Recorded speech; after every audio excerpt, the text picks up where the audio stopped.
Where we are today, that is where I think the challenges would have to be contextualized.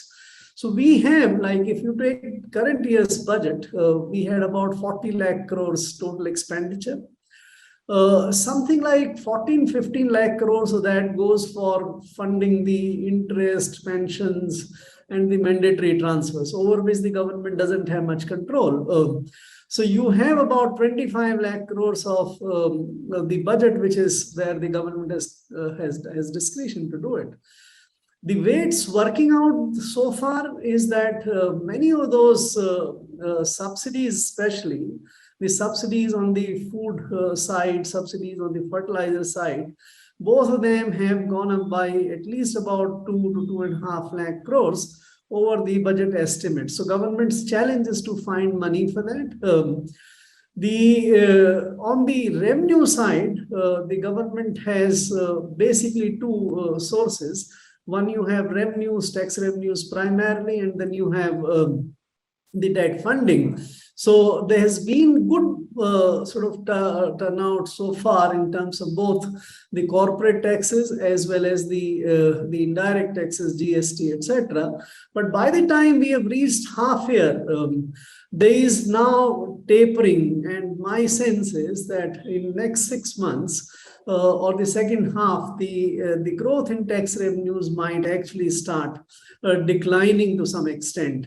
On the whole, for the year as a whole, you might still get about 2.5 lakh crores more in the revenues, which might be insufficient to take care of the additional expenditures. So the challenge, to summarize my initial comments, is to find money for the existing expanded expenditures.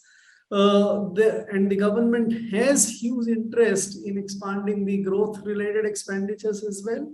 So finding money for that, and with tax revenues in a way tapering off, and I don't think next year the tax revenues would be as buoyant as this has been last year and in the first half of this year. And in that case, how do you manage the difference? Because you don't want to, we have already elevated deficits, and you can't expand this further. You have to actually bring it down. So I think these are the three big challenges. How do you manage the expanding expenditures, slowing revenues, and already very elevated debts? I think those are the big challenges. I think the number one challenge is going to be growth. We are obviously coming on the back of FY23, where real growth at around 6.8%, but nominal growth substantially higher because of inflation, and that has actually helped boost tax revenues and aided consolidation despite the increase in expenditure. That support will not be there in FY24. As a house, Nomura is expecting a recession across US and Europe, which means that world growth next year is going to be substantially weaker. And while India is domestic demand driven, these spillovers on exports, manufacturing sector, investments will be felt. FY24, we're looking at real GDP growth around 5.5% in that range. So I think the current estimates of 6.5% real GDP growth for FY24 are too optimistic. So to my mind, the biggest challenge for this particular budget is going to be the growth slowdown that is ahead of us in the next 12 months, number one. Second, in that backdrop, and what Mr. Garg said, I mean, post-pandemic, of course, our fiscal deficit has sort of doubled. Debt to GDP has gone up from 75% to now 85 to 90% in that range. So the challenge of not having enough revenue buoyancy next year, needing to maybe step up even more on public capex, because a lot of these private investments that we are talking about may actually end up getting pushed out. So how do you support growth while medium term keeping the fiscal consolidation in check is going to be the number two challenge and the priority that needs to be there. And third, FY24 being a pre-election year, there may be a temptation to be more populist, but we don't have the fiscal space. We have to prioritize our spending, and we cannot, allow inflation to basically go up. It's just starting to come off. So fiscal policy still needs to be complementary of monetary policy in terms of containing inflation right now, and not working on the opposite direction. In solving this problem of growth, if we go to the what can help, and as Mr. Garg mentioned and Sonal did also mention, that money matters and how does the government get money. And in terms of that, to me it appears that historically our tax to GDP ratio has been relatively very low. So with comparable economies being at 24-25%, we are at about 11% plus minus. So I think one key challenge is how does one grow the tax GDP ratio, which gives the revenue both to support the inclusive growth program, the subsidy program that Mr. Garg mentioned, and also to some extent distribution, and also support the growth from public expenditure. So to me, it appears that to achieve both the things, the inclusive growth as well as the public expenditure, it's important that our tax GDP ratio grows to a decent number.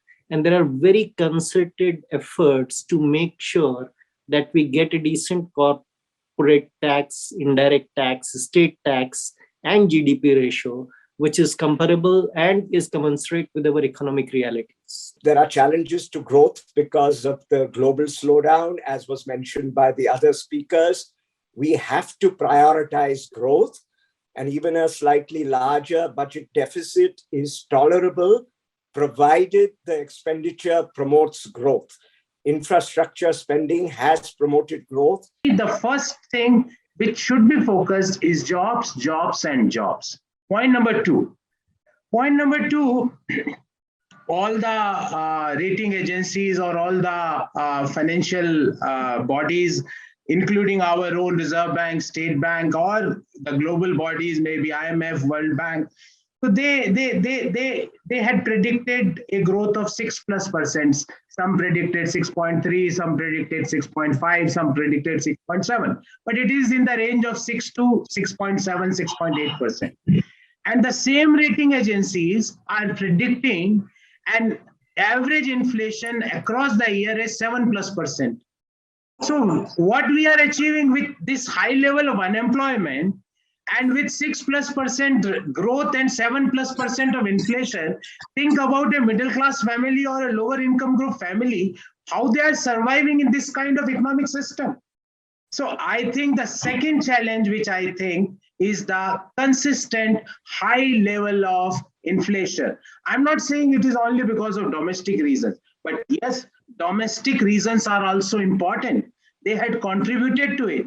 There were external factors. I'm not denying that this is only due to external factors, but we have both mix, and government can regulate, government can impact, government can give a positive response to the consistent high level of inflation. So for me, first is jobs, second is inflation. According to me, I agree that the biggest challenge facing the economy is employment generation, because unless employment generation takes place, particularly in the manufacturing sector, the inclusive growth is not very effectively possible, because social welfare is one part of it, but unless employment generation comes from manufacturing sector, the economy will have serious challenges.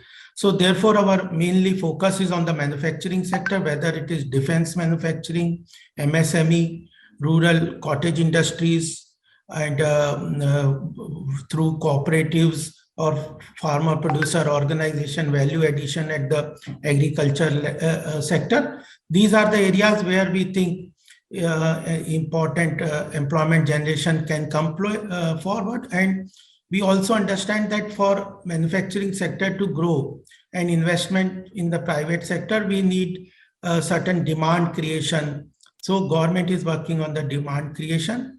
And there are other measures which we are working, whether it is defense procurement from domestic producers, etc., or reserving tender up to 200 crores for the local manufacturers, and working for a free trade agreement with countries where our manufacturing can integrate with the global supply chain, which are beneficial to the country, not like ASEAN and other, which were counterproductive to our manufacturing sector, one thing. Second is, I think, the most challenge that I understand at this point of time in the current democratic setup that we have is a public opinion in favor of going out for big mega reforms. And that is the biggest challenge that we face, because of, we consider that at this point of time, when we are at the 75th year of our independence, and we are talking of Amrit Kal and economic superpower by 2047, and superpower or global present footprint cannot come without our economic growth. We have to be economic power, then only other things will follow. So for that, I think big reforms are needed, and the government and dispensations are facing big challenge from vested interest and people who are ill-informed, both way. Some have vested interest and some are ill-informed, and the vested interest people take benefit of that, and the narration for reforms, because we have to create a national narration. We cannot go for reforms when there is certain crisis only, like in 1991.